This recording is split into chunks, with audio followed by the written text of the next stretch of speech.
ახალი კვლევის მიხედვით მოზარდები სულ უფრო ხშირად მიმართავენ ხელოვნურ ინტელექტს, ემოციური მხარდაჭერისა და გადაწყვეტილებების მისაღებად. 70%-ზე მეტი მოზარდი ხელოვნურ ინტელექტს უკვე მეგობრად თვლის. მესამედისთვის კი ასეთი საუბრები ისეთივე დამაკმაყოფილებელია, როგორც რეალური ურთიერთობები. ექსპერტები ამბობენ, რომ ამ ტენდენციამ შეიძლება დააზიანოს სოციალური უნარები და ფსიქიკური ჯანმრთელობა, რადგან მოზარდები თავს არიდებენ რეალურ გამოწვევებს და პრობლემების მოსაგვარებლად, ხელოვნურ ინტელექტს მიმართავენ. როცა მათ ეკითხები, უმრავლესობა მაინც ამბობს, რომ მე დროს ატარებს რეალურ მეგობრებთან და ადამიანებთან, რომლებთან საუბარიც უფრო აკმაყოფილებთ, მაგრამ თუ ჩაუღრმავდებით, გარკვეულწილად შემაშფოთებელ საკითხებსაც აღმოვაჩენთ. ვიცით, რომ ბევრი ბავშვი ამ პლატფორმებს იყენებს სოციალური ურთიერთობისთვის.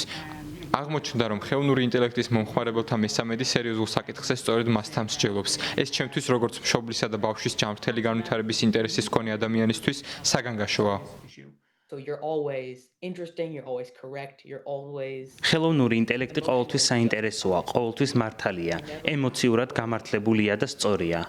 არასოდეს უნდა იდარდო, ცდები თუ მართალს ამბობ, რადგან ის თითქმის სარკისებურად მუშაობს. ზუსტად იმავეს გეუბნება, რაც გინდა მოისმინო. ეს რა თქმა უნდა მიმზიდველია, მაგრამ ხშირი გამოყენების შემთხვევაში შეიძლება საშიში იყოს. მე მაგალითად ხელოვნური ინტელექტი გამოვიყენე ცოტა ხნით.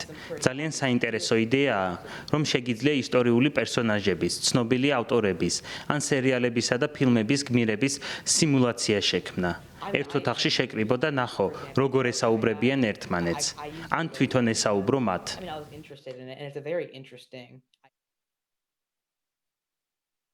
ჩვენ უკვე ვისწავლეთ სოციალური მედიის გამოცდილებიდან, რომ კომპანიები ამ პროდუქტებს ქმნიან ისე, რომ რაც შეიძლება მეტი გამოყენება და ყურადღება მიიქციონ მოკლე დროში. ვფიქრობ, ეს ინსტრუმენტებიც ამ მიზნითაა შექმნილი.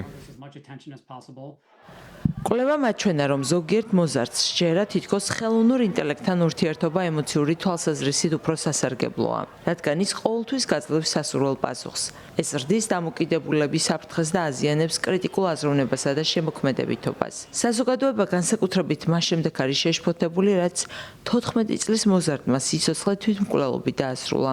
სპეციალისტები ამბობენ, რომ კომპანიები მსგავს პლატფორმებს ქმნიან იმისთვის, რომ ახალგაზრდები მაქსიმალურად ჩაერთონ ამ სისტემაში. თუმცა ეს მათი მარტოობისა და ფსიქიკური ჯანმრთელობის კრიზისს უფრო მეტად ამწვავებს.